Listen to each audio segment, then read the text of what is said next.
Yeah, it's true. Like a protocol droid of some kind. It'd be Yeah, cool I to could see a totally first see that. order protocol droid. Haven't seen one of those yet.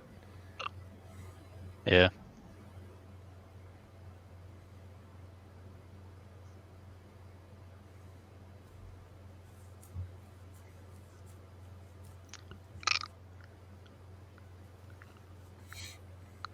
Also, is it weird that's the exact same walls the entire inside of like the Death Star?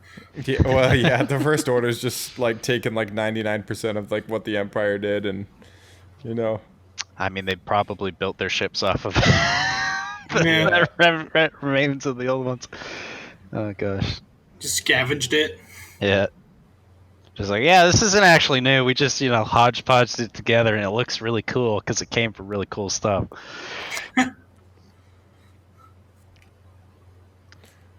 Bum bum bum. so funny that he's got this like greasy like stubble stash going on. Oh gosh.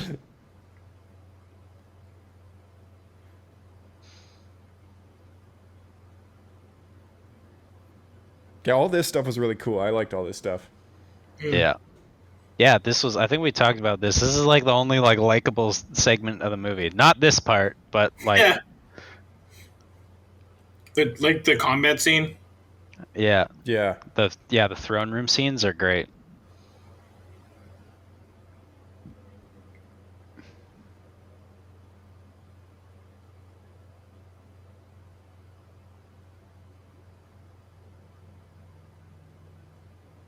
It's very convenient that it was the exact size.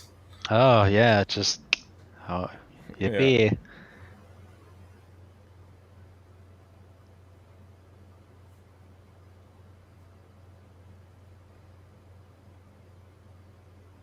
Ugh.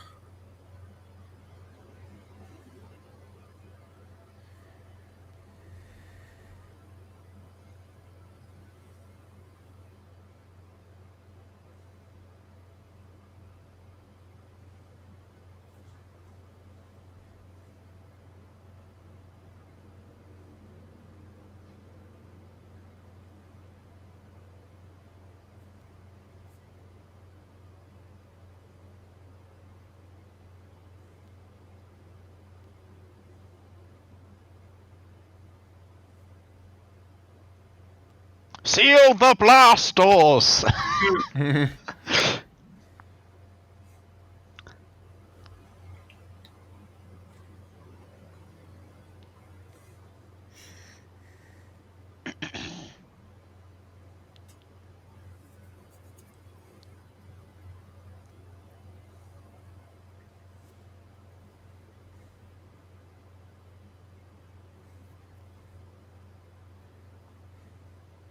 I never noticed that before. He's got his hat on backwards. Which guy? Who? DJ. Yeah. Ah,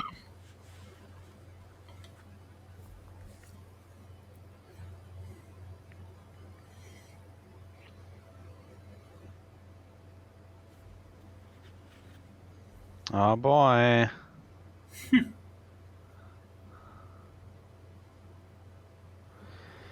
Uh.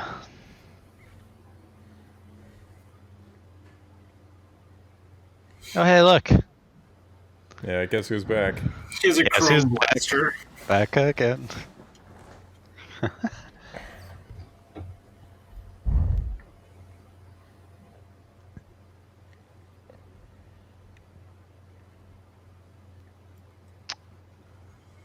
Oh look.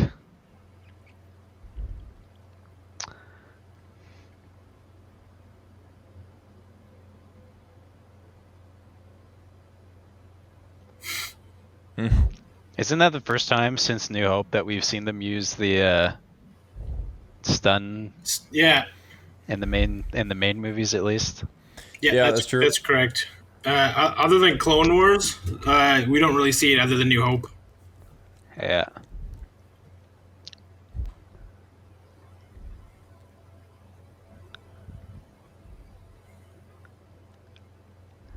Oh, and Rebels too, of course.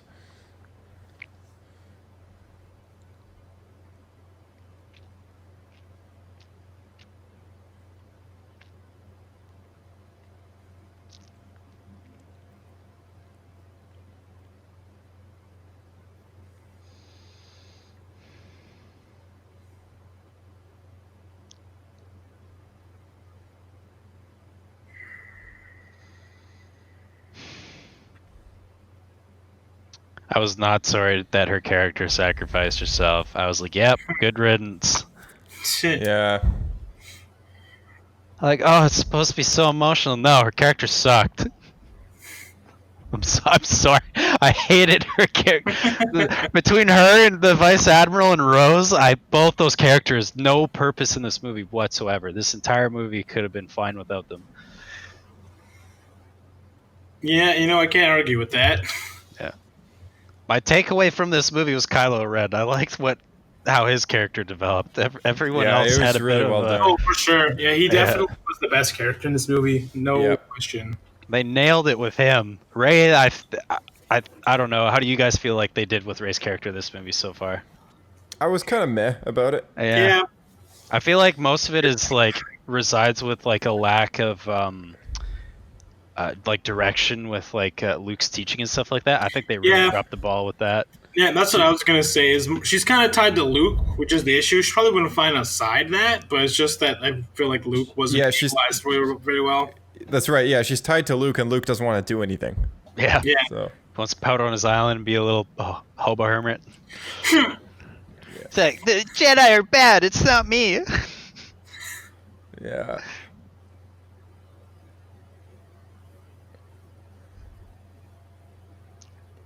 There it is. Oh, look at that.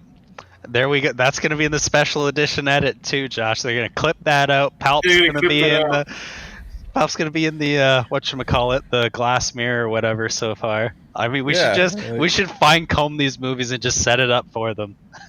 It's like it was I who bridged your mind. I was like, when I heard that, I was like, oh, that's so cool. Like he's got this ability to like kind of like work in somebody's head and then connect them to somebody else like through the Force. Like that's like insane, right? Yeah, and he's supposed to be really powerful. I mean, if he was like, and it makes sense with all the development that they did with some of the stuff with the books leading up to Force Awakens, where Palpatine was like looking beyond their known galaxy for this like dark presence that he felt. Yeah. Like there was all this build up to this entity that existed outside of the galaxy that he was like trying to find, right? Oh, right. I remember I had that story because then it made you question that maybe Palpatine, in the end, maybe he wasn't so bad. He was very tyrannical, but it was the means to an end so he could defend everybody. Yeah, exactly. Yeah.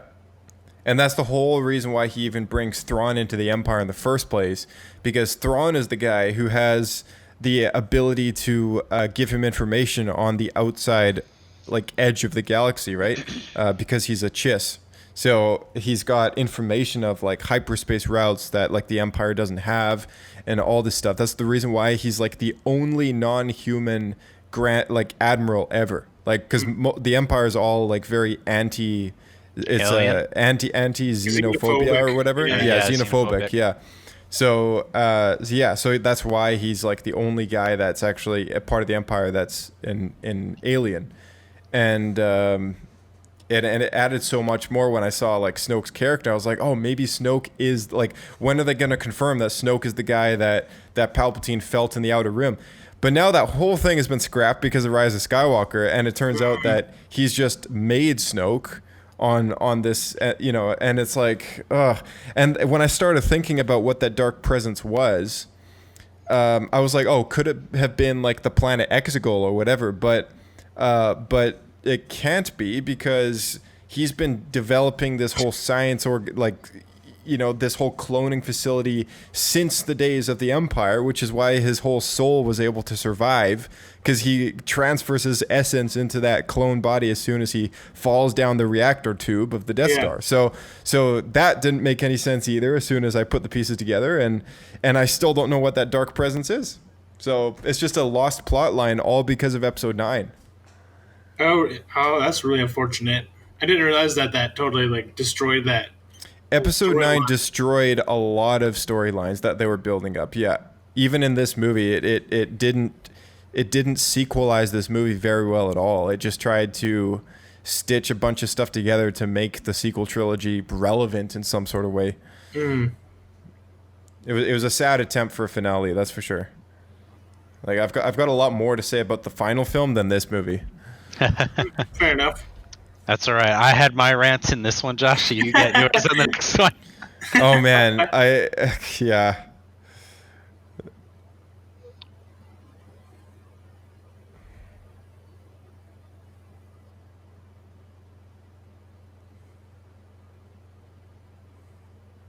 Oh, Snoke looks amazing in these shots. Yeah. Yeah, he does. I was like, oh, sweet. We're going to get him for a whole nother movie. Oh, no. Okay. Never mind. No.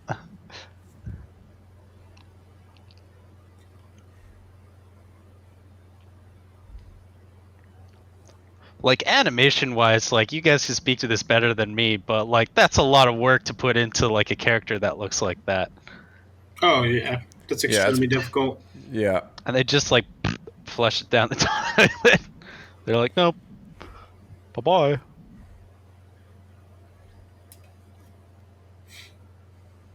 Oh, she needs a magnifying glass. Yeah. And he had it there ready to go. It's like a Star Wars telescope or whatever. Yeah. Enhance! Yeah.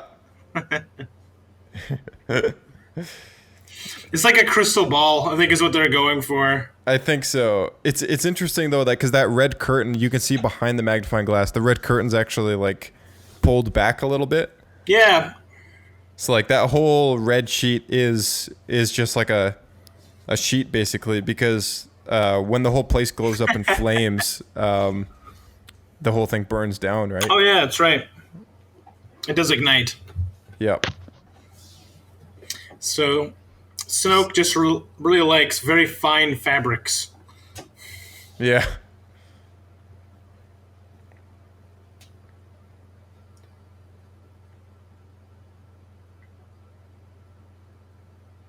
They wrote Snoke's lines really well. Mm-hmm.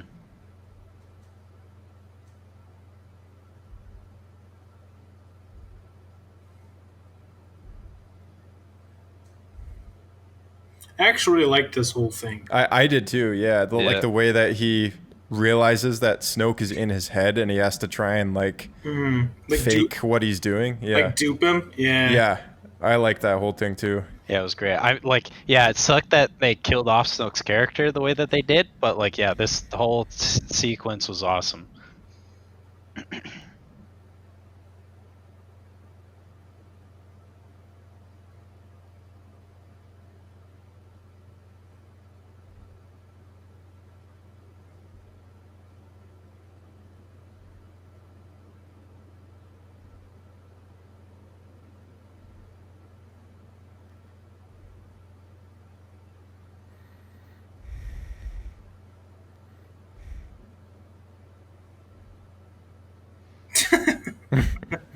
This whole scene is so badass. Like this whole sequence. Yeah, it's awesome. Best part of the movie, easily.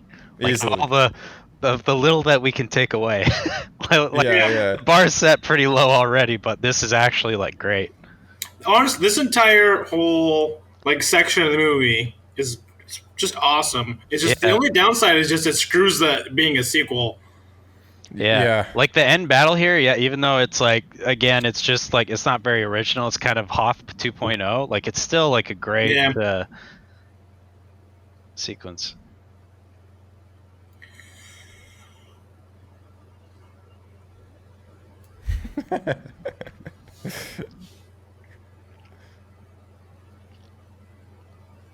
I was convinced that he would pop up again in the next film until he just totally got scrapped. Yeah. Yeah, biggest waste of like AAA actor ever. Yeah, so true. This was a really cool weapon. I liked this.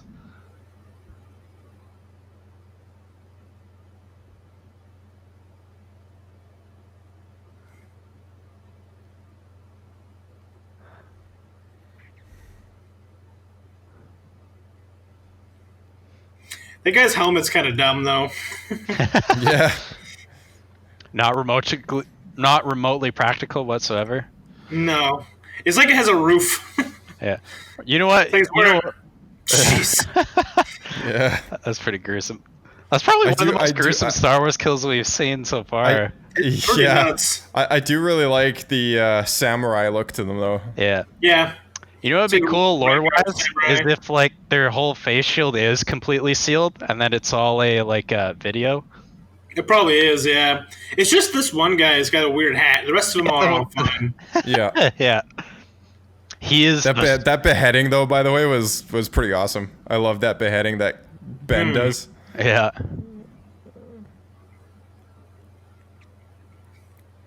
Like all his kills are so like ridiculously gruesome. Oh yeah, it's great. Yeah, it's so true, It's pretty man. awesome. It's pretty awesome. Yeah. Like he fights really viciously. Yeah, I love like with his lightsaber design too. Like he uses every part of it, so it's got like all the other like small, like the the crossguard section on it and stuff like that. Like it's great. Yeah, they kind of utilize that a bit, which is nice. Oh yeah, that part's kick. That's badass. That was fun. Yeah. And actually, it's one thing that I thought they kind of fixed is in the first movie of this trilogy. She just like kicks his ass in the lightsaber duel at the end there, even though she has absolutely no training. And in this one, you see he takes out like 3 or 4 guys, and she kills like 1. Yeah, they really improved his character with like his competence. His skill level. Yeah. Yeah.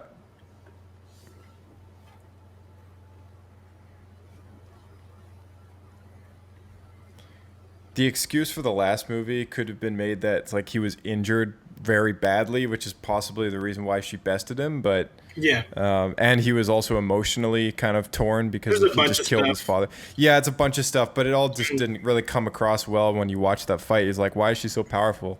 It's true. I know JJ tried to explain it that he was already injured, but it's like, Yeah. you shouldn't. The director shouldn't have to explain that after the movie. Yeah, exactly.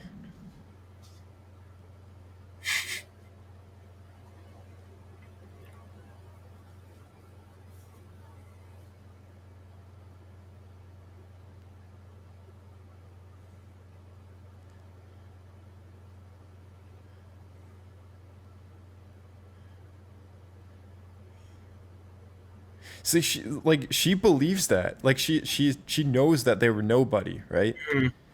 And it's so authentic. Like this entire plot line of her parents being these filthy junk traders that are nobody. Yeah. And then the next movie totally goes back on that. Yeah. This is Like- there we go, Josh. This will be the biggest cut for the special edition right here. Yeah, like I mean, I like this movie better than the Rise of Skywalker. Like, Oh. Yeah. Your parents, they were nobody. They were royalty. yeah. Just Well, it's edited like in. she's in tears, like, and he's like, like he tells her, like, you know the truth, and she knows the truth. It's like her parents are nobody, right? And then in the next movie, it's like, oh, they're not nobody, psych. Like they're actually like Palpatine's son and his Muggle son and like and his wife or whatever, right? Like it's like, Yeah. come on, like. Sorry to interrupt. Can we take a moment to appreciate what's about to happen and how it totally destroys like half the franchise? Oh, you mean like the way the ship blows up or whatever? The light speed jump. And like let's like that aside, like she's just spent the last like 10 minutes longer maybe just watching the fleet slowly picked off before she finally decides to do something about it, even though this entire time she's already committed to self-sacrifice. Like It's true. I From don't the very true. beginning, like I don't Yeah, understand. It's a bit. wasn't it's a willing bit, to listen to any other plans. It's a bit of a plot hole, yeah. Like I don't know why she had to stay on the ship to pilot it, because they could have just set it to autopilot. Like, It's true. Because the problem is it just makes so many flaws in other movies. It really annoys yeah, me. Yeah, Like, what? my brother and I just looked at each other and we were like, why didn't they do that like the first movie from the beginning? Yeah, Like, they could have blew up the Death Star with a single X-wing. yeah.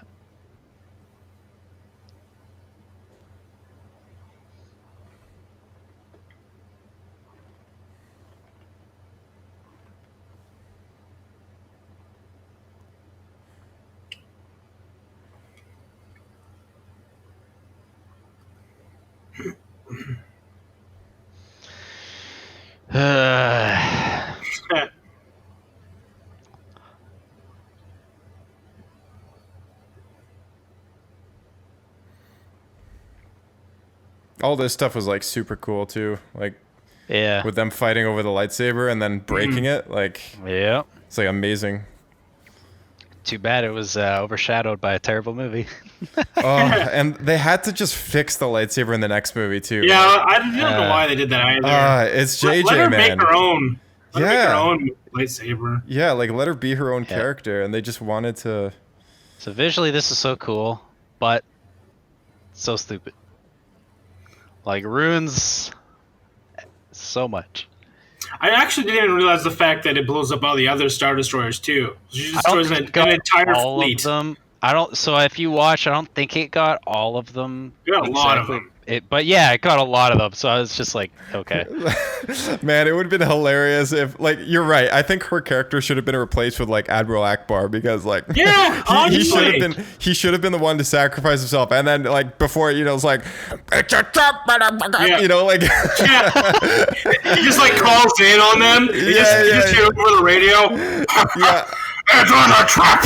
And then, yeah.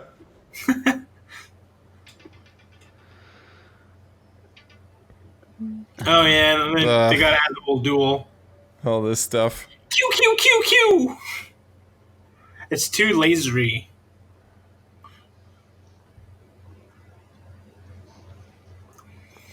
Why would it do that? So stupid. I don't. It's like it rips off all the controls and everything. They must be made so terribly that the whole thing just peel off from chains as it's walking. I know, right? So what?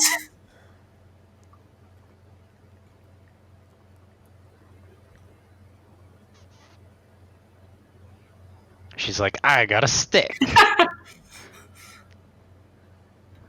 They really just like metal sticks in this movie. Like Luke and Rey have a fight with them. Like Rey's obsessed with her freaking stick, even though she has a freaking lightsaber now. I gotta say, it's pretty lame that she just has this like pipe. Yeah, like at least he's got a cool like stun baton. Like, can we not like go grab one of the executioner axes or something that we just saw a minute ago? Like, honestly. Oh, and she has a blaster this whole time, so she could have pulled an Indiana Jones and shot him from the beginning. Yeah, but we're not going to do that. Well, then Finn doesn't get a chance to win. Yeah.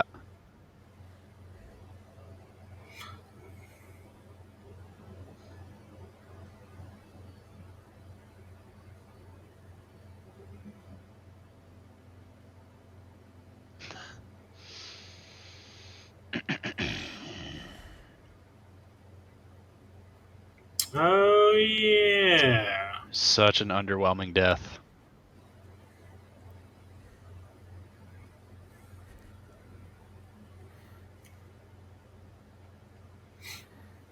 Oh, now it's like parkouring its way. Yeah. Oh my gosh. So Still bad. Fully functional. Yep.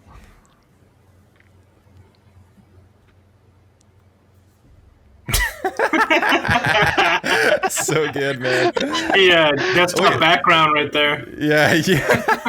Oh my gosh. Oh, this part's so good right here. It tries like so scummy. Like, Yeah, I forgot about this. And then he went. Hey, he looks so disappointed. Yeah, he's like, oh. Yeah. He's like, I was doing it this whole darn time. So funny. So good. It does make him seem super petty, though. That's the only problem. That's the only problem I have with it. But it's like it's fitting. It's fitting though, because it's like oh, I want to be in charge, right? Mm-hmm.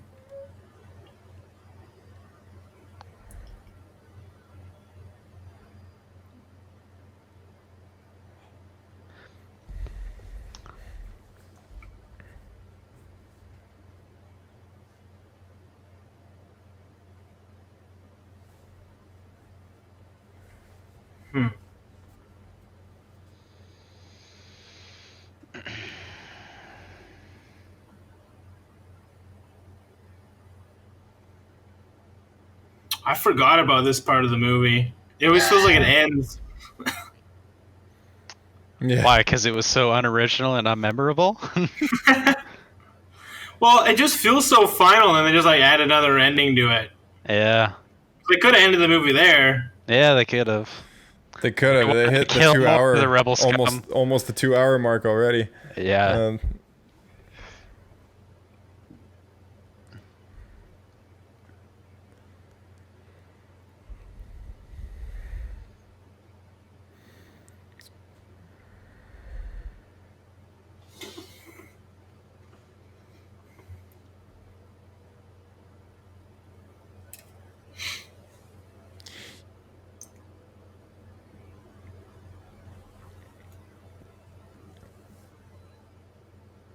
You ever notice that all the blasters in the sequels are super like chunky and fat? Yeah, I was just looking at that. They don't look like Star Wars or like blasters. No, they don't. No. They look super like hi-fi kind of thing. Yeah, exactly. Yeah. They have like screens on them and stuff. Yeah. And they're also big. Like, look at those sidearms. They're massive.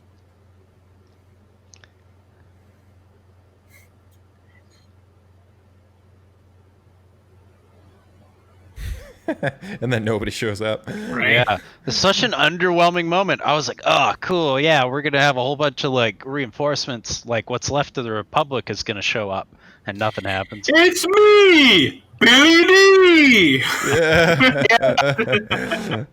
Well, hello. Battering ram cannon, least original name ever. Like, come Miniaturized on, Death Star tech. yeah. Could be some sort of Death Star in every movie. Here we go. Here we go back to the like the PETA like back to the super weapons. Why are those things not all incredibly terrified? I've met wild animals in the wilderness, and they're not friendly to just random people walking up to them. Yeah, that's what I'm saying. I'm just like, oh yeah, here we go, more SJW logic. Like, yep, all the rock foxes are our buddies because we're helping them. They're like pairing off to owners. Yeah.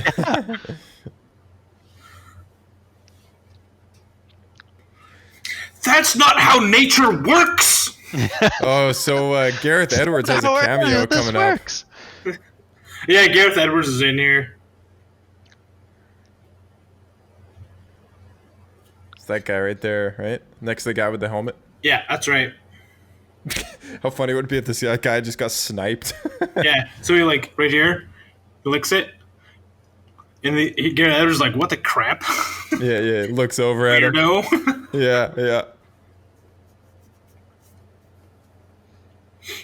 So yeah, like speaking to the blasters that they have or whatever, the ones that they're holding there, like I can tell like parts of it are taken from like a G36 or whatever, which is a pretty modern and sleek assault rifle, but they've chunked it up so much. This is pretty hilarious though. The assault speeders or whatever. The janky, like, yes. I guess it wouldn't be sand, it would be salt, wouldn't it? Yeah. I like that part. Yeah, they're just absolute garbage. Yeah, it's so junky. It just stabs his foot through the floor. Yeah.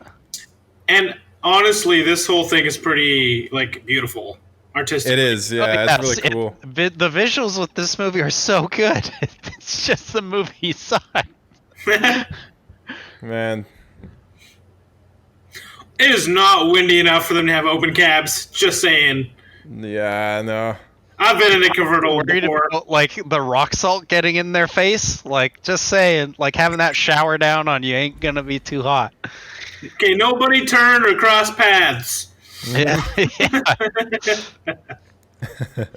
Oh, more great helmets, by the way. Gotta love them. They got a different helmet for everything. It's so wonderful. I also love how they took AT-ATs and just made them more pissed off. Yeah, like more large and big. Cranky old AT-ATs. Yeah, like, it's like the windows are like angry eye shaped now. Oh man. Yeah. They look like gorillas. They have like big gorillas. Yeah, they are like gorilla-y. Apes together, strong. Yeah. Caesar. Great movies, by the way. So, yeah. I love the new trilogy, Planet of the Apes. Never cared about them before the new trilogy. Oh man, I didn't mind the Mark Wahlberg one. I thought that one was pretty good from the 90s. I think I saw it once, like really long time ago. Yeah. I actually quite like the new ones. Did you say you didn't like the new ones? I said I loved them. Yeah, you do like them. Yeah, I haven't seen them all yet. They're super well done. Oh, so good. They get better with every movie. Yeah, they really do. Because like, I stopped after the second one. It was kind of meh. Yeah, the first and second one were all right. The third one is like great though. Yeah, third one kills it. I really like the Planet of the Apes.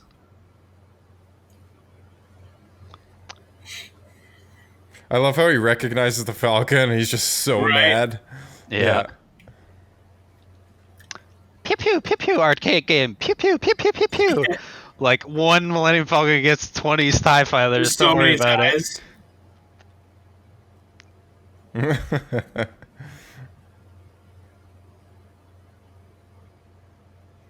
Every movie, man. Yeah, they got Every time. That's how I feel. Little whatchamacallit, porg. Why is she turning into it?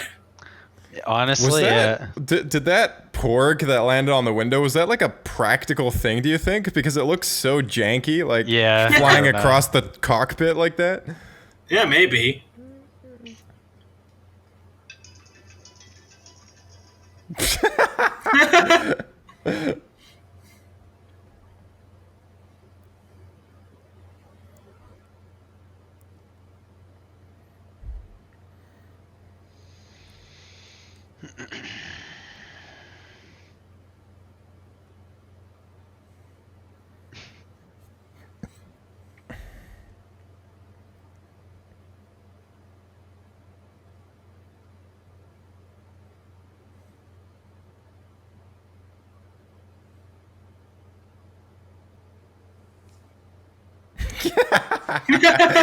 I love how he looks over at him like that's what I just said. He's like, this is my job.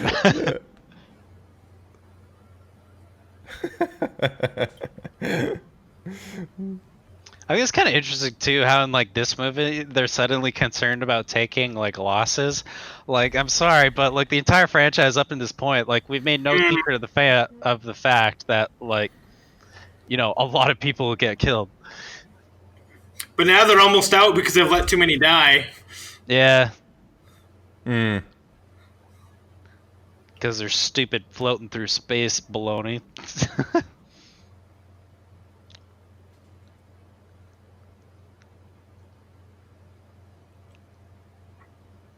I thought this was such a good end for Finn's character.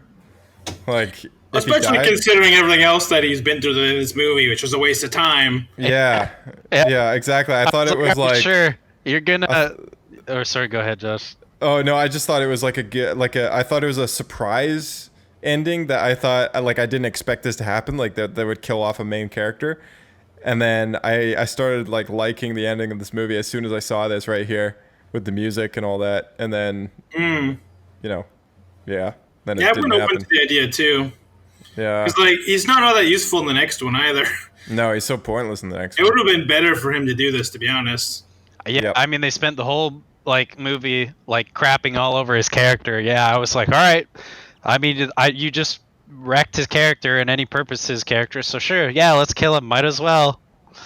Yeah. How did she get ahead of him? She was going the other way. Yeah, it doesn't make any sense, man. Anyway, what were you saying before, Reed? Oh, no, yeah, I was just saying, like, yeah, put him out of his misery, basically. But then, yeah, right now, it's like, oops. See, she needs to swoop in and be like, no, Finn. Like, you can't think for yourself. I need to do that for you. Also, at those speeds, they probably would have died. Yeah, like open cockpit, no like protection whatsoever. Yeah, and we know that, and they're like super janky and have no structure left. Yeah, like, hey kids, moral of the story: car crashes are okay. Ugh, all this is so dumb. This honestly is more cringy than any of the love scenes in Attack of the Clones. Oh yeah, this is brutal. Watching their friends die. Sexual harassment! Their friends are dying in the background, and then they just... he's just not into it at all. He's just like... Why are you following me? Yeah. Oh, man. They're trying to normalize, like, stalkers, like, honestly. Man, I would rather watch Anakin's conversation about sand and, like, kiss 1,000 times than see this, like, 10 times. I'd rather watch that dang pear scene over, like, 1,000 times over than this. Be honest, I don't want to watch either of them. Yeah. Man, there's no comparing. This one's way worse. It's so bad. It's awful. I also just love that Finn was just not into it at all. Yeah, I know, he's that's the part that stunned kills as we it. are. Like, what the heck? He's like, yeah, like my whole character's thing is Rey. Rey's the only thing I care about. Well, here's the thing that bothers me is like that, and the resistance he was about to just die for is like getting blown up in the background, and all it takes is half a second, and he looks back at like this other lady. It's like, oh my goodness. Oh my gosh. All of our friends are dead, but now we can be together. Yeah. And no, hey guys, it's Luke. So Finn can't save us. Luke's gonna save us. Yeah. As it should have been. I did like all this, that he comes back at the end and kind of, it is a restoring moment for his character, because like I know none of us really like the emotional place that Luke is in through this movie, but like this is the turning moment right here where he actually does come back from that. And I think it's easy to forget because, you know, at least for me, I tend to focus in on the negative. But, you know, the last bit of the film here is that redeeming moment. So. No, I agree. I'm glad they did that. Yeah. It just dawned on me now. Why did Luke have to go away and like hide and be all shameful and everything? Why couldn't they have had him forcing himself to be there because he has to figure something out that's super important, that's really hard to do, and he's been working on it this entire time because it's been so difficult. Well, that's what I would kind take of too much effort, and because that's what I was saying about the Force powers and like the books and everything. I thought there might be something more to the reason why he's there, and then there just isn't. Right? He's just depressed. So yeah. But all right, gentlemen. I like how this entire thing of like him with coming out in front of the First Order with the lightsaber, like his laser sword, like what he said he wouldn't do to Rey, ends up backtracking like and doing that anyways at the end. And I don't mind that part. I like all poetic. That. But all right, I gotta go. I'll see you. All right, man. I'll see you later. If you want to leave the Zencaster up. Yeah. I'll catch you later. See ya.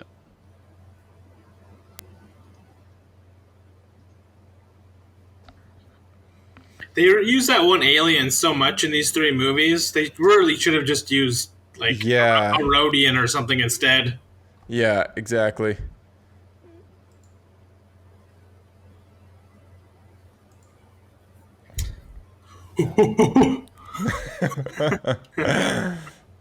This is such a cool shot right here. Yeah, agreed.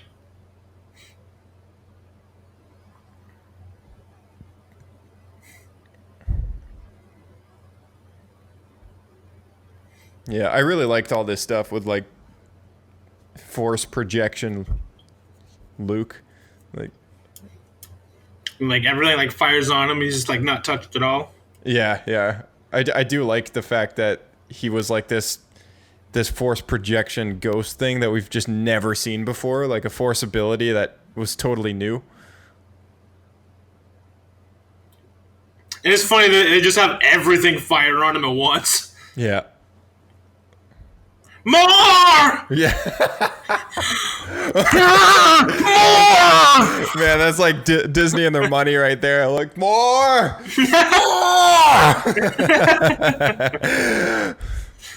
Milk the franchise!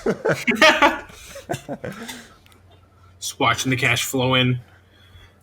That's us fans right there. That's enough! Make it stop! It's already dead! Yeah. Do you think you have enough?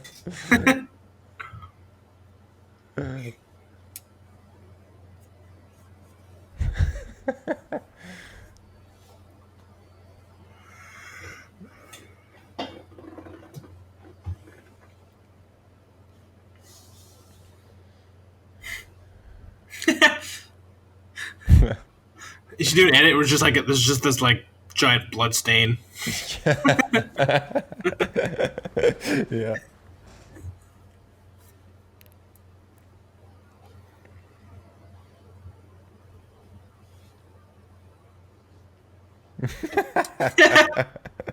That guy just like responds right away. The guy's like, yep. It's like, yep. Can't do, not a problem. Yeah.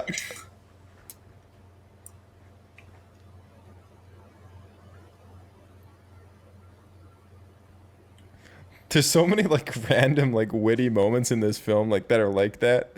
Like Yeah, some of them are pretty good. I think. some of them are pretty. Some of them are pulled off pretty well. Yeah. Yeah, I would say all the good ones are all with Kylo. Yeah, they are. Yeah.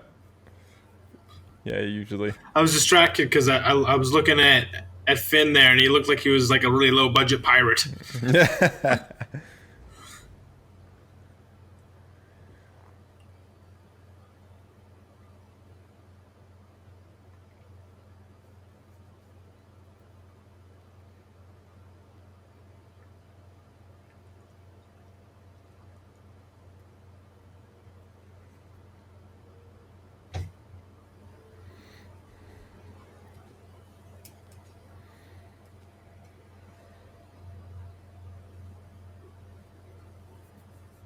I don't see why he didn't try to even use the green lightsaber at the end on the force projection mode, you know?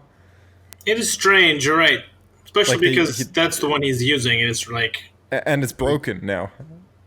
yeah. I mean, Like they did it for a story element, so you could figure out that it's not real, but Yeah. it makes less sense from Luke's perspective. Exactly, yeah. Because he didn't know that lightsaber Finn's existed until like a pirate. day Look ago. at him. Yeah, yeah, he does, yeah. Like Will Turner. Yeah. He's got these slacks on too. Yeah. Yeah, it's like until a day ago or whatever, like Luke didn't even realize that blue lightsaber, that the Skywalker saber was still, around, right? Like, No, he didn't. it's been missing for like 30 years. Or, well, more than 30 years. I guess. Yes, he's honestly. You would think the first thing that come to his mind would be his own lightsaber that he's had that entire time. Yeah, exactly.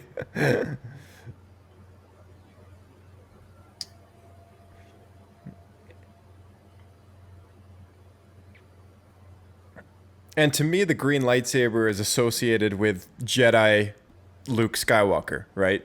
Yeah, it's true. Whereas like the other times he uses it, he's not fully a Jedi yet. No, and it's not really his saber; it's his dad's, right? Exactly, it's Anakin's lightsaber. So it's like, to me, Luke Skywalker's identity is mastered by, and even Vader makes a statement about his lightsabers. Like, I see you have constructed a new lightsaber. Like, your skills are complete, right? Like, for him, it's a turning moment. For him, it's a symbol to say that Luke is a Jedi, right? And so, like, it's still just like, like it would have been cool to see that image brought into this movie and kind of used as a hook to say, like, yes, this is Jedi Luke Skywalker, and he's back. Nope, I agree. That seems like actually a really good, representation. It's Luke as we originally expected him to be. Yeah. And the way that his original trilogy story, like, wrapped up. So it can feel more like a continuation. Because you're right, it almost makes it feel artistically like he's kind of stepped backwards. Yeah. So it's like his skills are no longer complete. He has to relearn. Yeah, something like that, yeah. I also just noticed that his shoes are the same ones that my grandfather wears. His retirement shoes. Nice. No laces.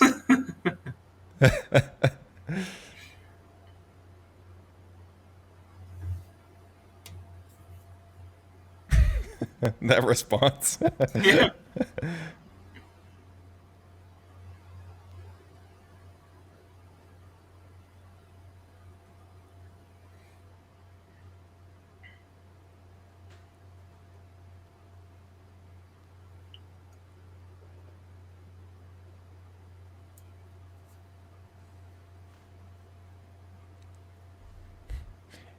And it only lasts a year. Yeah, it's true.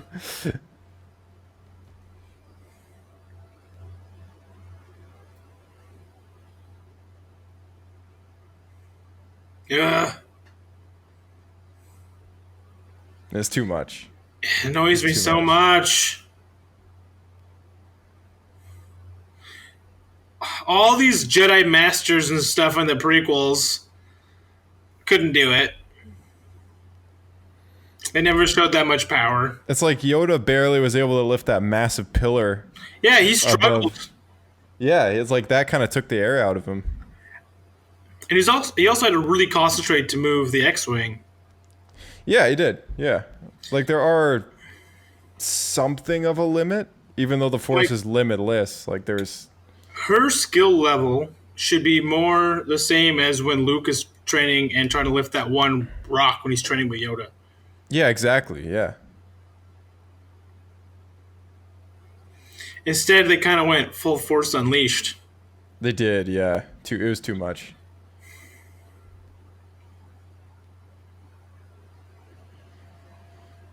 I mean, they could have just made it one rock and she cuts through it with a lightsaber. Yeah.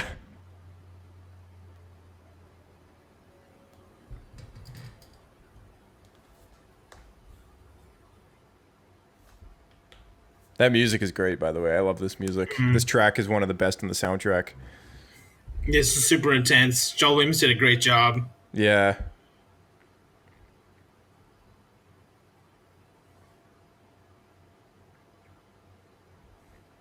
I really dig all this stuff. Like, this is freaking awesome. Like, him just force floating and... I was super impressed with it, too. I thought it was cool.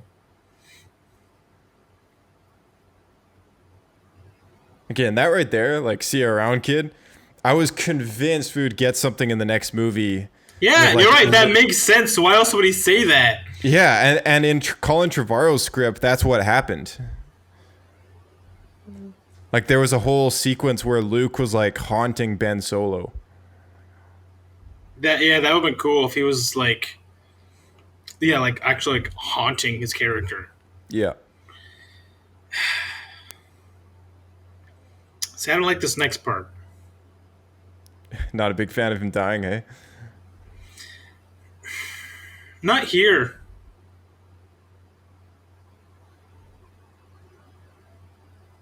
It just felt like he hasn't done enough yet. Yeah, I feel like that too, because arguably enough, even though Ben Kenobi, even though Obi-Wan died in episode 4 and everything, we see him pop up very frequently through the next 2 films, right? That's true. And with Luke here, even though he dies right here, it is very sad to see him go. But then my upset part about his appearance in the next film is it felt like a little cameo, whereas like in the original Colin Trevorrow script, he would have had so much more to do with like the plot and like training Rey and all that stuff, right? So at least that would have made it make more sense, because that's exactly what Obi-Wan did for Luke. Yeah. I'm not upset that they handed that over to Leia at all, but it just kind of took away from his... It's true, but they also... What I don't get is the next movie came out after Carrie Fisher had already passed away. So then why would they still force her to be the character to train Rey when they could have just used Mark Hamill? Yeah, exactly. Like they could have made it work so much easier if they just used Mark Hamill more.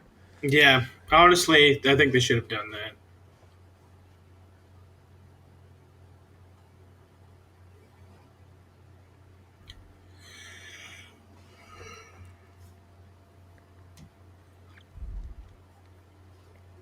Bye!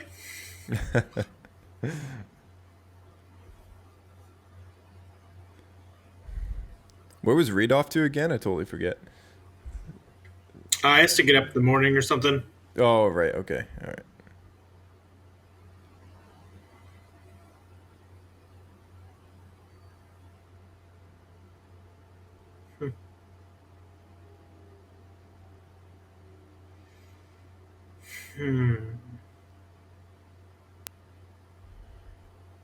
Okay, and this is what I was talking about in the last film. This is the first time that Poe ever meets Rey. That's right. And it's already over the halfway point through the trilogy. That's so weird. Yeah, you're right. I don't like that at all. It's strange, right? Like it's like the 3 people we've been following this entire time didn't meet. Yeah. Until There's only one movie left. Yeah, it's like Finn knows both of them really well. It's like besties with both of them, but like Poe and Rey don't know each other through a hole in the wall until now.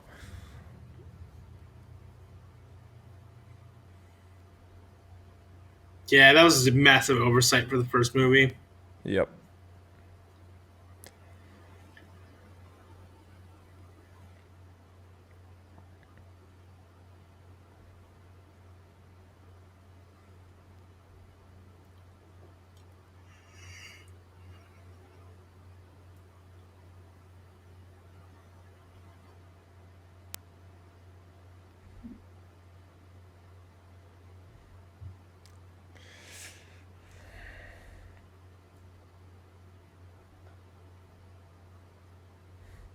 There were so many theories online that this broomstick boy was gonna have something to do with like the next movie and you know, everything. Yeah,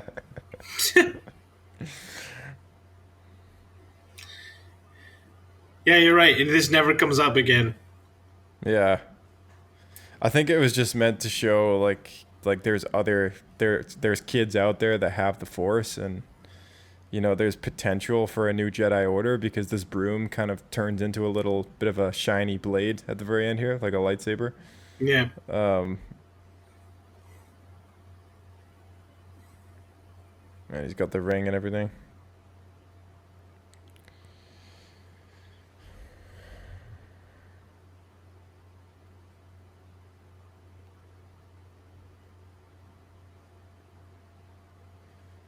I'm pretty sure that kid was supposed to be Ryan Johnston.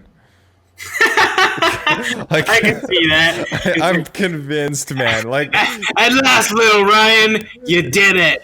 Yeah, it's like I want to put myself in the movie, like in the form of a kid, right. And you know, I had a moment like this in my garage when I held up a lightsaber, which is actually a broomstick, and I was like 6 years old. Yeah. Now exactly. All of you can share that moment with me. Yeah. Because you have to. Yeah, because I'm the director of this film, and it's a controversial film on purpose. Kiri Hart, I just noticed her name there. She was let go, wasn't she? Oh yeah, there was Kiri Hart. Yeah, there was something about that. I remember there being a controversy. I think it was right after this movie.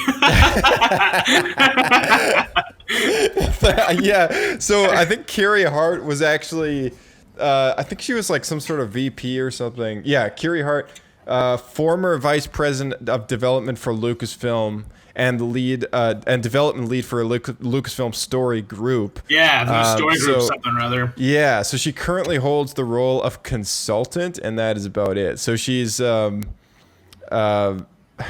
forget exactly when it was that she left, but I'm pretty sure it was after this movie came out and before Episode 9 came out. It might have even been before Solo came out. If I remember correctly, it happens right after this movie during like the Flame Wars when everyone was so angry and Ryan Johnson was trying to defend everything. I think she was involved with some controversy to do with defending the movie. Yeah, like so deleting posts or like yelling at people on Twitter or something. Right. Yeah, I there was her work includes Star Wars Rebels, Rogue One, the Lego Freemaker Adventures, The Last Jedi, Star Wars Battlefront 2, and Star Wars Resistance. That was the last thing that she worked on. So yeah, I don't really know what went down. There was a lot of kind of whispers as to like that she got fired or whatever, but right. Yeah, I don't know. I think it was just her failed success to like, you know, do anything. Like, worthy of bringing in money, I guess, or yeah, I don't know. Who knows? But a lot of the projects she was associated with were not well received, I guess. Well, Rogue One was good, but she's part of an issue in Lucasfilm right now or was part of an issue in Lucasfilm right now that I think is kind of like a focal point of why a lot of the movies I think have been pretty lackluster. And that's because I think the story group isn't doing that great of a job. Yeah, that's true. Yeah, they're I've always kind of held story group responsible for a lot of the a lot of the stuff that ends up kind of not making too much sense. Mind you, they do a good job at making some things make sense, but then I think most of the reason why Story Group is there is not necessarily to drive the story, but to help the directors and the actual people making the stories. They're there as a resource, right? And I think that's like the biggest. That's a big part of it. That's a big part of the problem, because they're also there so that the directors can want to do stuff. They can try to fix it in universe for them, so they can have what they want and it's more reasonable. Like, for example, earlier Reed brought up the old classic TIE fighter, right? So it would have just been a TIE fighter, but Pablo knew that you couldn't do that, so he made up some brand new custom TIE fighter just to do that, right? So that'd be like a Story Group thing. But I don't think that's how it should be done. I think, honestly, Story Group, for Star Wars as this grand galaxy and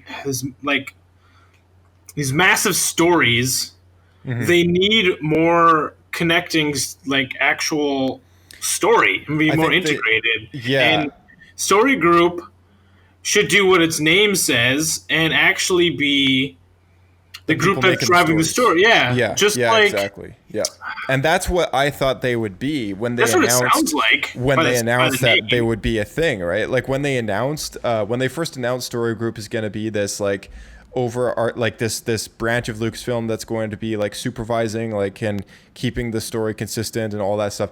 I was like, I'm so on board with this because that to me was exactly what needed to happen in George Lucas's absence. Because that's what George did. He was that part. And I'm not saying that Story Group should be writing the scripts. I'm saying they should be writing the general outline of what's going to happen. Yeah, exactly. And then keeping directors on track with the minor things that they choose that isn't consistent. Exactly. Correcting those decisions, right? Marvel has a really that's exactly what I was going to bring up was Marvel. And they have a very strong grip over their directors, and a lot of the time it's caused problems for these directors because they wanted to do something, they haven't been able to do it because Marvel's been like, no, this doesn't work for us. So they've ended up getting canned or they've swapped directors, whatever. It's happened many times over the whole MCU. But that whole MCU has been very successful. And that's the thing, right? You kind of need to be like that. I know Kathleen Kennedy was like, we want directors to be able to show off their skill and make stories in our universe. But the problem is the exact thing that doesn't happen in Marvel unless you end up with all these really disjointed things and you start to break the universe canon. Yeah, exactly. You start to break the consistency of some of these things that have been in place for a very long time. And it's because these directors come in with their limited knowledge of the saga and, half of them having not even seen things like the Clone Wars or the prequels or, I would say probably all of them haven't seen all the Clone Wars. I would be surprised. I would be surprised. Rian Johnson actually watched some of the Clone Wars arcs that Dave Filoni recommended to him. And I think he revealed this on an interview, which is kind of what pointed towards some of the visual aesthetic to Acto and or Act 2 or whatever it's called, and the the whole balance of things and everything. Yeah, so all that stuff was inspired, and I think in the legacy of what George left behind, that was done in good recommendation, with Rian Johnson taking some of these elements from George's material. But when it comes down to JJ's stuff, there is, and then even a lot of the things in Last Jedi that Rian did, which was very different than what things have happened before, it just doesn't make any sense. And it's that should be something that Story Group should have stepped in, had the authority to change it. Yeah, and that's where the problem is, that they I have the authority to change stuff like that. Yeah, I agree. I think that's exactly it. They can point it out, but then the producers and the director get to be like, meh, doesn't matter, we're just going to do it anyway. Yeah, exactly. The director makes the call, and then Kathleen Kennedy, her job is to make the final decision, and she is a bit of a yes woman, so, no offense to her in any way whatsoever, but it just appears that way, right? And so anything that Rian Johnson did in The Last Jedi, she was just like, yep. And then it ended up being the way it is, right? So, it's from a creative standpoint, it just had no room to be successful in the eyes of being a saga, right? Well, actually, you know something similar that happened in Star Wars in this trilogy that is really similar to what you're saying, but is actually kind of flipped on its head. Is Kathleen Kennedy loved Ryan Johnson because he was a yes man to everything that she wanted. That too, yeah. And they J.J. collaborated really Abrams well. didn't really do virtually anything that Kathleen Kennedy wanted, and then Kathleen Kennedy didn't like him. So she was very. I don't think she was happy when Disney decided to get J.J. Abrams back to do the final movie. Was it her decision, or was it higher? Was it like Bob? I think it was Bob Iger. Because I mean everything went kind of crazy, right? And it was right after all the backlash from this movie. So I think Bob Iger and Disney stepped in and they made that call. That's my understanding, but so it's possible that I could be wrong. Because she's been on record saying like, and there's no better person to wrap up this trilogy than the guy who started it. And well, that's probably so she's probably like lying through her teeth or something like that. If that's true, that she I mean, on board with that. She's not going to say I didn't want him. This movie's not going to be good. I mean, it's important to remember that Colin Trevorrow was supposed to be the guy from 2015 or 2016 or whatever they announced all the directors, 2013 or 2014. He was supposed to be the guy that finished up this trilogy, right? So when he was doing Jurassic World: Fallen Order, he was still in the writing process of this film, and they went back and forth like so many times. Yeah, well, he dropped out because of what Rian Johnson was doing. Because when we just finished the movie, there's some pretty drastic changes. I mean, Snoke is killed, Luke is killed, like the Resistance is virtually gone. There's not a lot of like tools left in the toolbox to make the next movie.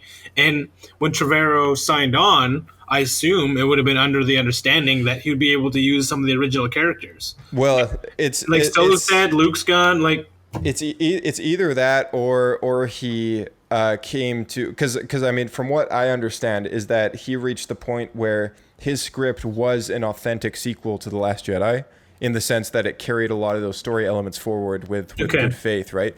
But then the problem, I think, what happened was that he couldn't get that script approved by either Kathleen Kennedy or by Disney. It's one of the two, because his scripts made it all the way to the point where they actually have like a full script, a full outline, all even a concept artwork. Yeah, like concept artwork, it only happens when the script is like internally approved, sort of thing, right? So. Like they have like all these things, and it's all in the Rise of Skywalker artwork book, and some of these like, cool. Yeah, it's similar to The Force Awakens, where like the script was done from George's outline, and it was finished and it was ready to go, and then they decided to change the plan. But at that point, because the script was finished, they have all these concept artworks that were going to be used, and it was based on that script, and then it ended up not getting used, and those are in the Force Awakens art book. That's cool. So between Colin Trevorrow's Episode 9 and George Lucas's Episode 7, there's two versions of the films that I probably would have rather have seen than what we got. And one of them being George Lucas's version, and then the other one being, okay, we're on this route anyways. Rian Johnson did Episode 8. We got what we got. This guy's doing Episode 9. How's it going to end? Psych. Some other guy has to come in. Oh, look, it's JJ. Quickly patch. Make it all make sense with sticking Palpatine in there. I think Never you used to do the mentioned plan. In the Force Awakens video we did that there's a leaked version of the Trevorrow script online, and he confirmed it. Is that right? There is, yeah. I need to look that up. Could you? Yeah. Do you remember the rough layout? I'm kind of curious. Maybe we can save it for the next one. We're actually watching that movie, but we can. Yeah, we'll go over it again. There, if you look up Colin Trevorrow confirms Star Wars Duel of Fates concept art, but says one image is misleading. There's a tweet from him. There's a tweet from him that specifically says, and I quote, "Yes, this is from Duel of Fates, but I'd never kill R2. He just took a bad hit. It happens to all of us." So like there's actually there's been confirmation that a lot of these artworks that were leaked online with the script outline Colin Trevorrow came out and actually confirmed it. He's like, yeah, those concept artworks are based on my script for episode 9, which would have been called Duel of the Fates, which is a callback to the very famous prequel song from Phantom Menace. Yeah. It's a good name though. Like, honestly, that's a good title. It is. It's awesome. I love it because it's a huge callback to those early films. And unlike JJ, Colin Trevorrow really loves the prequels. So that's surprising. Yeah. So like there's even a story point where the final duel between Ben Solo and Rey in that concept artwork would have happened on Mortis. Oh, really? Yep. So there's a lot of stuff in that movie that I wonder if that means that he actually bothered to watch the Clone Wars. I honestly think that he has seen some arcs here and there. Yeah, like I don't know if he's like fully seen the show front to back, but I think it's very likely that that he collaborated with the right people working at Lucasfilm, being people like Dave Filoni and people that actually know Star Wars, and actually did something with that material, which we've seen from things like Mandalorian and Clone Wars and Star Wars Rebels, all the TV shows that actually take decent risks. It works. Like all those little like fan elements that they put in that clearly reference like this book or this comic or like this built up material through expanded universe or whatever. As fans, like we love that stuff. And none of the sequel films have ever done a thing to even fan service in any way whatsoever, but they've tried to make it nostalgic. Yeah, that's true. Yeah, it's fan servicing's off the table, but we want to try and remake the original trilogy in a nostalgic way that they love this new stuff the way that they love this old stuff, right? So it's a very misleading way of looking at these movies because in some ways they can be looked at as one and the same. But in the way I look at it is like there is a difference between fan servicing based on the legacy material that we've had and making these movies as like a completely separate thing on purpose with the spirit of the old films, right? Like that's not fan servicing. That's just trying to make money based on a previous success. Yeah, no, it's true. Which is why sequels used to suck so bad in like the 80s. Yeah, exactly. Yeah. I mean, because they just try to redo the same thing again and get more money. Yeah, like I mean, how many times have we seen a sequel where like the plot is basically the same with slightly different elements to it, right? Like it's so common. Honestly, at this point in Star Wars, it's pretty much every movie. Yeah, they're all just the same thing. Yeah, but like we'll get into that Colin Trevorrow stuff. I think when we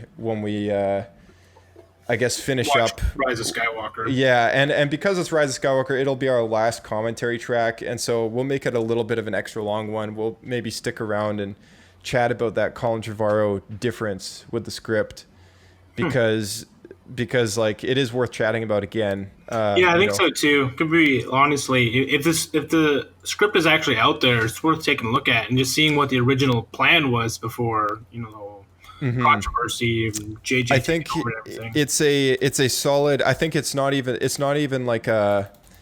I don't think it's like a word for word script, but it's like an outline that's been confirmed to be based on the real script, and all the plot points are there. Like there's everything, top to bottom is like 100% based on what we would have seen, and then a lot of that outline is actually confirmed later on by when these artworks started popping up on the internet as leaked material, and then Colin Trevorrow coming out himself and saying like, yeah, this is Duel of Fates right here.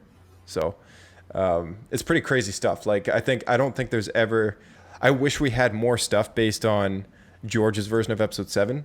Like that's what I really want to know, and like all the bits and pieces that we've had over the years gets me the rough idea, but it doesn't give me enough. I would have loved to have known kind of the direction as to where the following two films would have been based on top of that idea behind, these two kids that are on a mission with Luke, and they would have gone to this place and that place, and there's this Jedi hunter person out there, and stuff like that.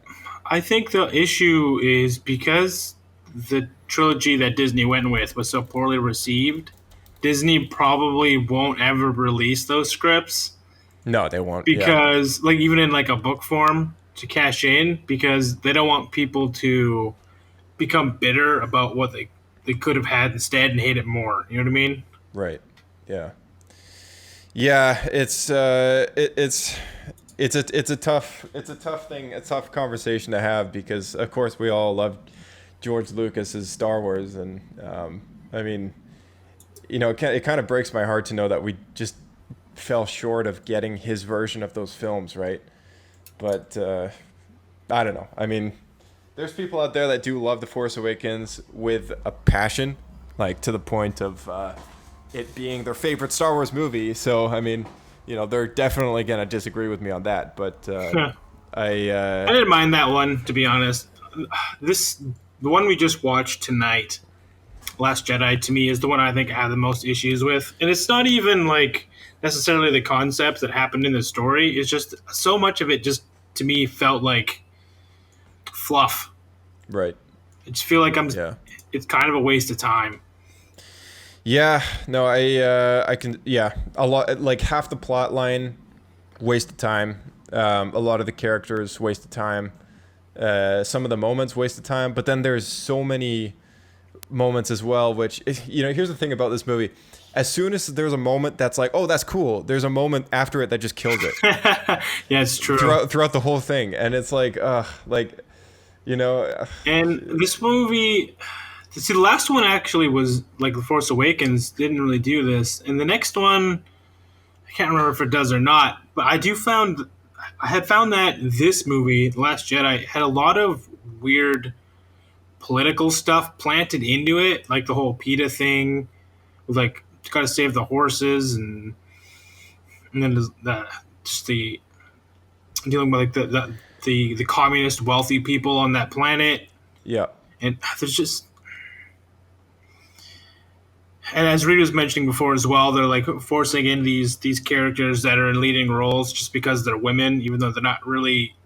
Mm-hmm. It's not a really good fit to the story. Like we went over the fact that Yeah, they're would have made more sense if she didn't exist, and that was just Admiral Akbar. Yeah, But exactly. It just felt like they just picked some random person and put her in there for just to be there and like check a box. Well, and the fact that she wasn't around in the first movie. That too. As well. I don't know. It's just like, yeah. I'm all for strong female-led characters, but when it comes down to a female-led character that's supposed to be a strong story element, and then they end up just being a bully, like I'm like it just kind of gets lost, right? Like it gets lost in translation. So like I can see that they were trying to make Admiral Holdo this like super important leader, but she just, there was no reason for her to keep the plan from everybody. Like I could understand it. I could understand it if they had a mole on board the ships, like, oh, they're tracking us because somebody in the Resistance has given them like this some sort of serial number on our on our hyperdrive that they're able to track us, something like that, right? Like something along those lines. Anything, and or even those devices that they used that Leia has one and Rey has one, so that Rey can find her way back to the Resistance when they. It's like a hyperdrive tracker thing. Like that in itself, it's like, oh, what if somebody in the Resistance... Yeah, what if someone in the Resistance has one of those and someone in the First Order has one of those? Or they're able to crack what it was. Like and it's like they got to... Yeah, and then instead, the whole plot with Finn and Rose could have been pinned on trying to find somebody in the Resistance on that ship and doing their own investigation as to who it is. Right, like that could have been a relevant story too. It's like I don't know why they went the way they did with this whole turnaround with the casino and I know, like just all this stuff. Like, if they had got the original guy, I at least could have went with it. But changing to a different person halfway through and then still having a waste of time, it makes the whole thing just feel like pointless fluff they added. Yeah, and I don't mean to keep going back to the Holdo part, but the thing that really bothers me, it's not even that she exists and she's a character. It's really that they had to force in this character when they had something that was just as fitting, which is Akbar, and they just threw it away and they just killed him off in the background like he doesn't mean anything to anybody. Yeah, exactly. Like, to me, I'm okay having both, but it's just these writers just they have no like passion or heart to anything that came before. Yeah, They're just exactly. they're just trying to modernize a bunch of agenda stuff. Yeah, and it just ruins the movie. Honestly, it just ruins the movie. Yeah, it does. Yeah, it really does, and it's not done with the spirit of doing the best as far as telling this cohesive narrative, which is what George did when he did his movies, right? Like, he has this story in his head, and each chapter was a key moment in that overarching story. And in the sequels, it's each individual director wants to make a Star Wars movie of their own with no goal as to like purposely do anything to service the other movies in that trilogy. So like all these films are very disjointed, very disconnected. None of them have ever worked with each other in any way whatsoever, because Force Awakens started going this way, Last Jedi took a turn to the left and went that way, and then Rise of Skywalker brought back the guy who did the first movie and tried to correct everything by connecting it all to the first movie that he did plus the previous 6 films. And I mean, part of that is they were trying to write all 3 movies at the exact same time. Because they wanted to get them out every 2 years, right? And usually it's like about 3 year turnaround from starting the scripts to delivery. And that's the other failure I think that they did, is like they went in with the financial mentality of the Marvel formula, where it's like, oh yeah, we can do 1 per year, easy, right? No problem.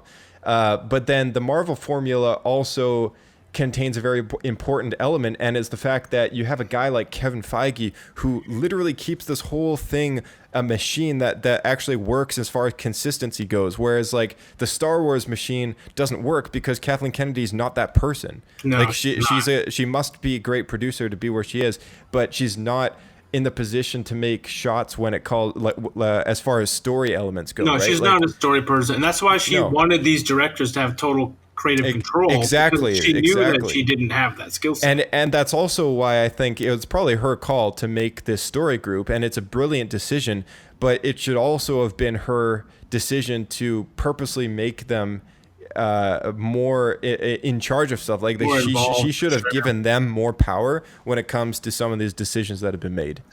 And honestly, the other thing that right along with this that to me just shows that they're really not willing to use the tools that they have is Dave Filoni should have top leadership control of the story group. It should be a pyramid system where Dave Filoni is at the top, head honcho, overlooking everything, because he's the guy at Lucasfilm that knows Star Wars for what Star Wars is. Yeah, absolutely. There's no greater person, and he's hired. They don't have to pay him anything extra.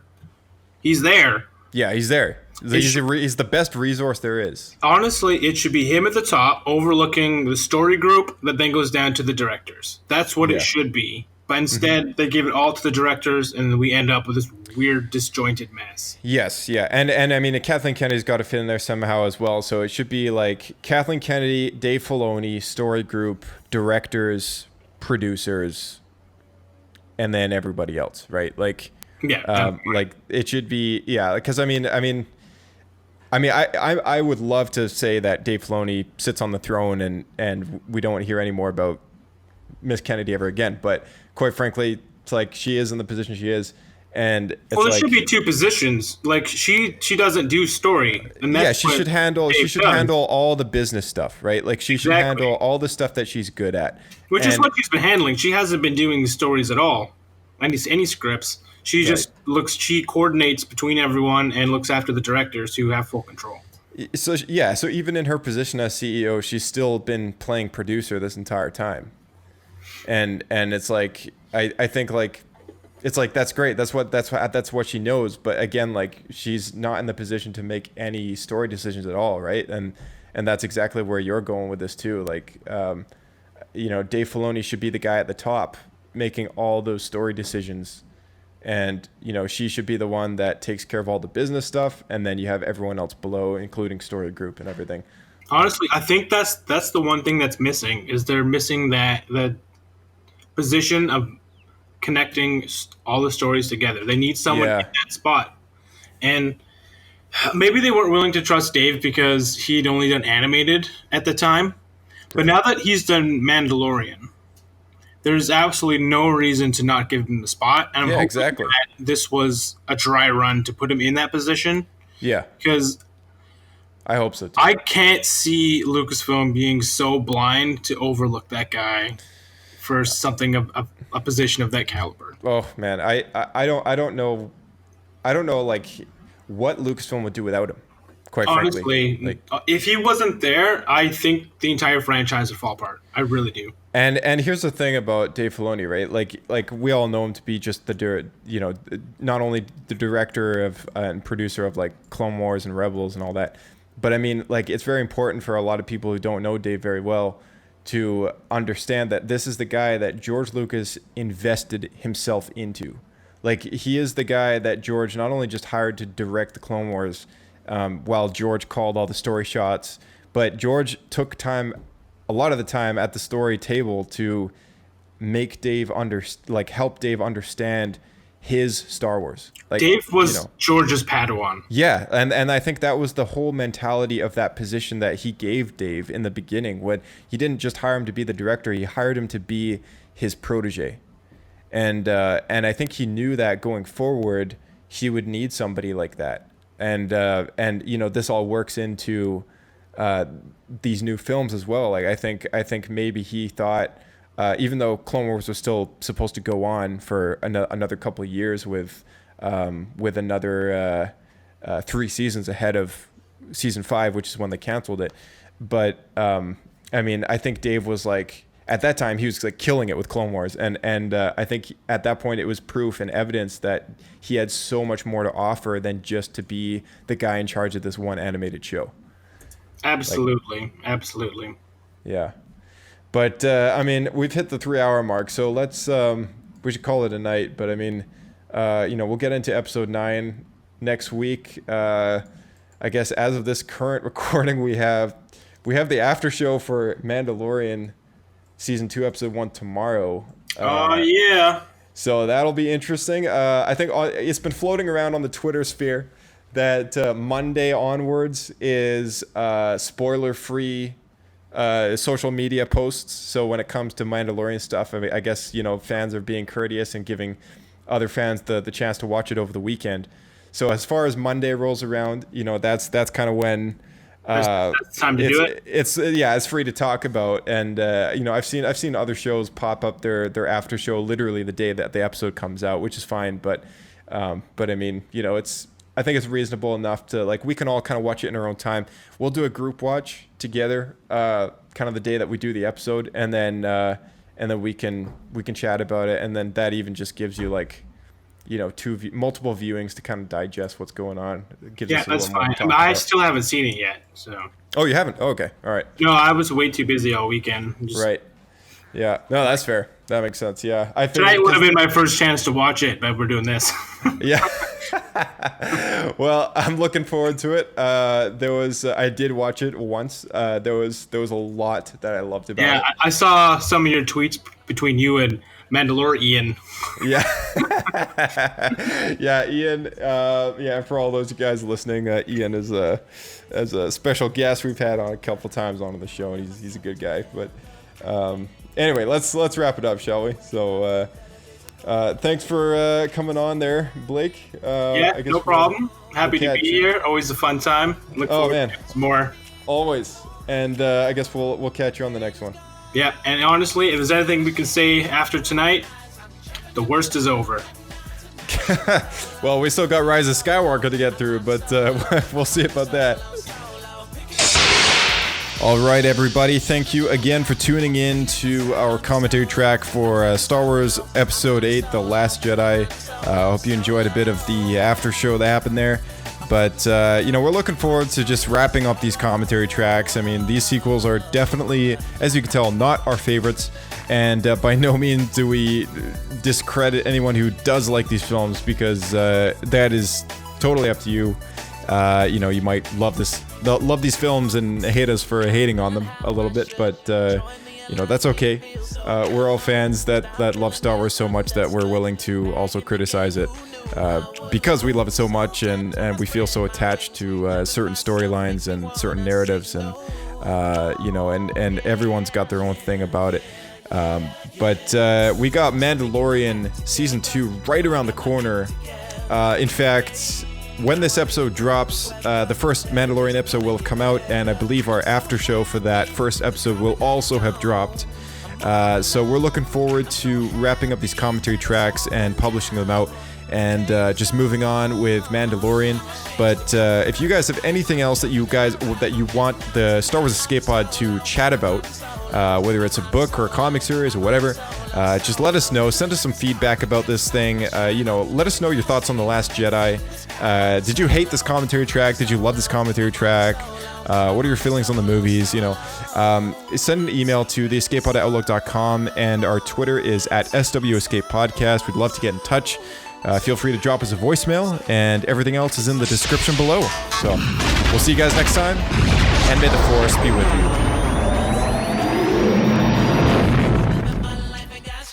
I would be worried if everybody across the board was like, yeah, that was a good movie. It's much more exciting to me when you get, a group of people who are like coming up to you and really, really excited about it. And then there are other people who walk out literally saying it was the worst movie I've ever seen. Having those two extremes to me is the mark of the type of movie that I want to make. So some men aren't looking for anything logical, like money. They can't be bought, bullied, reasoned, or negotiated with. Some men just want to watch the world burn. Second thought, let's pass on that, huh?